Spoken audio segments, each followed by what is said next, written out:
Hi ಎಲ್ರಿಗೂ ನಮಸ್ಕಾರ. ಎಲ್ಲರೂ ಹೇಗಿದ್ದೀರಾ? ಎಲ್ಲರೂ ಚೆನ್ನಾಗಿದ್ದೀರಾ ಅನ್ಕೊಂತೀನಿ. ನಾನಿವತ್ತು ಸೆಕೆಂಡ್ ವೀಕ್ದು ಕಾಯಿ ಕಟ್ಟೋದಕ್ಕೋಸ್ಕರ ಚನ್ನಪಟ್ಟಣದಲ್ಲಿರುವಂಥ ಗೌಡ್ಗೆರೆ ಚಾಮುಂಡೇಶ್ವರಿ ಟೆಂಪಲ್ಗೆ ಹೋಗ್ತಾ ಇದ್ದೀನಿ. ನೀವೇನಾದ್ರೂ ಫಸ್ಟ್ ಟೈಮ್ ನನ್ನ ಚಾನಲ್ ನೋಡ್ತಾ ಇದ್ದೆ ಪ್ಲೀಸ್ ಸಬ್ಸ್ಕ್ರೈಬ್ ಮಾಡ್ಕೊಳ್ಳಿ. ಹಾಗೆ ಒಂದು ಲೈಕ್ ಮಾಡಿ, ಶೇರ್ ಮಾಡಿ, ಸಪೋರ್ಟ್ ಮಾಡಿ. ನಾನು ಇವತ್ತು ಬ್ಯಾಂಗ್ಳೂರಿಂದ ಹೋಗ್ತಾ ಇದ್ದೀನಿ, ಹಾಗಾಗಿ ಸ್ಯಾಟಲೈಟ್ ಬಸ್ ಸ್ಟಾಪಿಗೆ ಬಂದಿದ್ದೀನಿ. ಬಸ್ ಫುಲ್ ಖಾಲಿ ಇತ್ತು, ನಾನೇ ಫಸ್ಟ್ ಬಸ್ ಹತ್ತಿದ್ದು. ಇವಾಗ ಚನ್ನಪಟ್ಟಣ ರೀಚ್ ಆಗಿದ್ದೀನಿ. ಇಲ್ಲಿಂದ ಬಸ್ ಸ್ಟಾಪ್ ನಾನು ಬೈಕಲ್ಲಿ ಹೋಗ್ತಾ ಇದ್ದೀನಿ ನನ್ನ ತಮ್ಮನ ಜೊತೆ. ಬಸ್ ಸ್ಟಾಪಲ್ಲಿ ಬಸ್ ಕೂಡ ಬರುತ್ತೆ, ಬಟ್ ಟೈಮಿಂಗ್ಸ್ ಅಲ್ಲಿ ಬರುತ್ತೆ. ಅದಕ್ಕೋಸ್ಕರ ಬೇಗ ಬೈಕಲ್ಲಿ ಹೋದ್ರೆ ಬೇಗ ಹೋಗಿ ಬೇಗ ಬರ್ಬೋದು ಅನ್ನೋ ಉದ್ದೇಶಕ್ಕೋಸ್ಕರ ನಾನು ಬೈಕಲ್ಲಿ ಹೋಗ್ತಾ ಇದ್ದೀನಿ.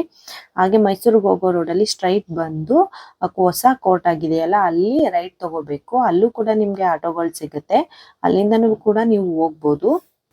ಆಟೋದವ್ರು ಏನು ಜಾಸ್ತಿ ಚಾರ್ಜ್ ಮಾಡಲ್ಲ, ಕಡಿಮೆನೇ ಇರುತ್ತೆ.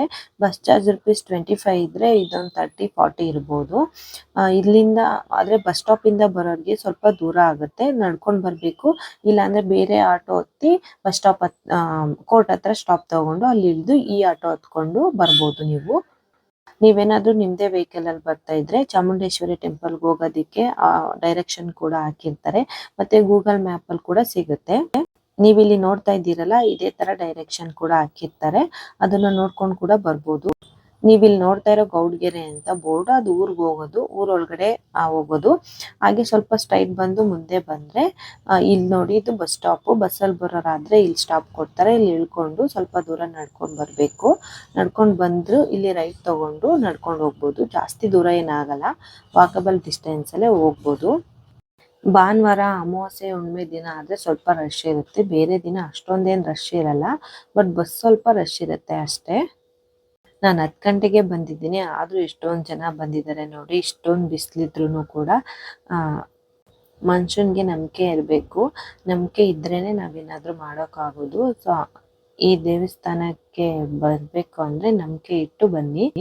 ಒಳಗಡೆ ಎಂಟ್ರಿ ಆಗ್ತಾ ಇದ್ದಂಗೆ ನೋಡಿದ್ರೆ ಎಷ್ಟೊಂದು ತೆಂಗಿನಕಾಯಿ ಕಟ್ಟಿದ್ದಾರೆ ಅಲ್ವಾ. ಯಾರಿಗೂ ಒಳ್ಳೇದಾಗದೆ ಬಂದು ಇಷ್ಟೊಂದು ಜನ ತೆಂಗಿನಕಾಯಿ ಕಟ್ಟಲ್ಲ ಅಲ್ವಾ.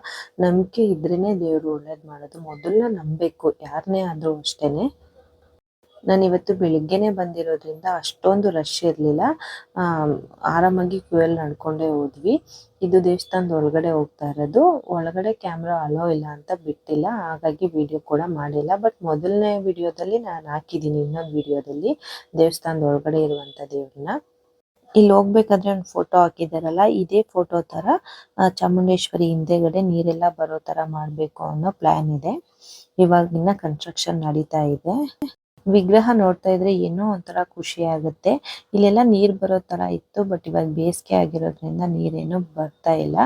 ಹಾಗೆ ತೆಂಗಿನಕಾಯಿ ತಗೊಂಡು ದೇವ್ರ ಹತ್ರ ಬಂದು ನಮಸ್ಕಾರ ಮಾಡಿಸ್ಕೊಂಡು ಮತ್ತೆ ಇಲ್ಲಿ ಬಂದು ಚಾಮುಂಡೇಶ್ವರಿ ಟೆಂಪಲ್ ಮುಂದೆ ನಿಂತ್ಕೊಂಡು ಅಲ್ಲೊಂದ್ಸಲ ಸಂಕಲ್ಪ ಮಾಡಿ, ಅದಾದ್ಮೇಲೆ ಬಸವಪ್ಪನ ಹತ್ರ ಹೋಗಿ ಅಲ್ಲೊಂದ್ಸಲ ಸಂಕಲ್ಪ ಮಾಡ್ಕೊಂಡು ಬಸವಪ್ಪನ ಸುತ್ತ 7 ಅಥವಾ 9 ಸುತ್ತಿ ಅದಾದ್ಮೇಲೆ ತೆಂಗಿನಕಾಯಿನ ಎಲ್ಲಿ ಜಾಗ ಇರುತ್ತೋ ಅಲ್ಲಿ ಕಟ್ಬೇಕು. ನಾಳೆ ಸಂಡೇ ಆಗಿರೋದ್ರಿಂದ ಬಸವಪ್ಪನ ಮೇಲಿಂದ ತೀರ್ಥ ಸ್ನಾನ ಮಾಡಿಸ್ತಾರೆ, ಅದಕ್ಕೋಸ್ಕರ ಇಲ್ಲಿರೋ ಕಾಯಿನೆಲ್ಲ ಕ್ಲಿಯರ್ ಮಾಡ್ತಾ ಇದ್ದಾರೆ. ಪ್ರತಿ ಭಾನುವಾರ ಮತ್ತೆ ಅಮಾವಾಸ್ಯೆ ಹುಣ್ಣಿಮೆಲಿ ಮಾತ್ರ ತೀರ್ಥ ಸ್ನಾನ ಮಾಡಿಸೋದು. ನಾನಿವತ್ತು ಶನಿವಾರ ಬಂದಿರೋದ್ರಿಂದ ಅದನ್ನ ಮಿಸ್ ಮಾಡ್ಕೊಂಡೆ. ಲಾಸ್ಟ್ ಟೈಮ್ ಒಂದ್ಸಲ ಸಂಡೇ ಬಂದಿದ್ದೆ, ಬಟ್ ಅವಾಗ ವಿಡಿಯೋ ಏನು ಮಾಡ್ಕೊಂಡಿರ್ಲಿಲ್ಲ. ನೆಕ್ಸ್ಟ್ ಟೈಮ್ ಇನ್ನೊಂದ್ಸಲ ಸಂಡೇ ಬಂದು ಅದನ್ನು ಕೂಡ ವಿಡಿಯೋ ಮಾಡಿ ಹಾಕ್ತೀನಿ. ಇವಾಗ ನಂದು 9 ಸುತ್ತು ಪ್ರದಕ್ಷಿಣೆ ಮುಗೀತು. ಇವಾಗ ಎಲ್ಲಿ ಜಾಗ ಇರುತ್ತೋ ಅದನ್ನ ನೋಡ್ಕೊಂಡು ತೆಂಗಿನಕಾಯಿನ ಕಟ್ಟಬೇಕು. ನೋಡಿ ಎಷ್ಟೊಂದು ಜನ ಕಟ್ಟಿದ್ದಾರೆ, ಇನ್ನ ಎಷ್ಟೊಂದು ತೆಂಗಿನಕಾಯಿ ಕೂಡ ತೆಗ್ದಾಕಿದ್ದಾರೆ ನಾವು ಕಟ್ಬಿಟ್ಟು ಹೋಗಿರೋದನ್ನ. ಮತ್ತೆ ಜಾಗ ಮಾಡಿದ್ದಾರೆ ಕಟ್ಟೋದಕ್ಕೋಸ್ಕರ. ಬೇರೆ ಕಡೆ ಇನ್ನ ದೇವಸ್ಥಾನ ಸುತ್ತಮುತ್ತ ಎಲ್ಲ ಮಾಡಿದ್ದಾರೆ. ಇವಾಗ ಜಾಗ ಸಿಕ್ತು, ಕೊನೆಗೂನು ಹುಡ್ಕೊಂಡು ಬಂದೆ. ಇವಾಗ ತೆಂಗಿನಕಾಯಿನ ಇಲ್ಲಿ ಕಟ್ತಾ ಇದ್ದೀನಿ. ನಾವೇನ್ ಅನ್ಕೊಂಡಿರ್ತೀವೋ ಅದನ್ನ ನೆನೆಸ್ಕೊಂಡು ಇಲ್ಲಿ ತೆಂಗಿನಕಾಯಿ ಕಟ್ಟಿ ನಮಸ್ಕಾರ ಮಾಡ್ಕೊಂಡ್ರೆ ಆಯ್ತು. ನೀವೇ ನೋಡ್ತಿರ್ಬೋದು ಎಷ್ಟೊಂದು ತೆಂಗಿನಕಾಯಿ ಕಟ್ಟಿದ್ದಾರೆ ಅಲ್ವಾ. ಯಾರಿಗೂ ಒಳ್ಳೇದಂತೆ ಬಂದು ಇಷ್ಟೊಂದು ತೆಂಗಿನಕಾಯಿ ಕಟ್ಟಲ್ಲ. ಮೊದಲು ನಾವು ನಂಬಬೇಕು, ಆವಾಗಲೇ ಯಾವ ದೇವರಾದ್ರೂ ನಮ್ಗೆ ಒಳ್ಳೇದ್ ಮಾಡೋದು. ತೆಂಗಿನಕಾಯಿ ಕಟ್ಟಾದ್ಮೇಲೆ ಇನ್ನೊಂದ್ಸಲ ಪ್ರಾರ್ಥನೆ ಮಾಡ್ಕೊಂಡು ಹಾಗೆ ಮುಂದೆ ಬಂದೆ. ಅಲ್ಲಿ ಆಂಜನೇಯಂದೊಂದು ವಿಗ್ರಹ ಇದೆ, ಅದಕ್ಕೆ ನಾವೇನಾದ್ರೂ ಮನ್ಸಲ್ಲಿ ಅನ್ಕೊಂಡು ಕಾಯಿನ್ ಇಟ್ರೆ ಅದು ಕುತ್ಕೊಳ್ಳುತ್ತಂತೆ. ನನ್ನ ಕಾಯಿನು ಕೂಡ ಹಾಗೆ ಕುತ್ಕೊಳ್ತು.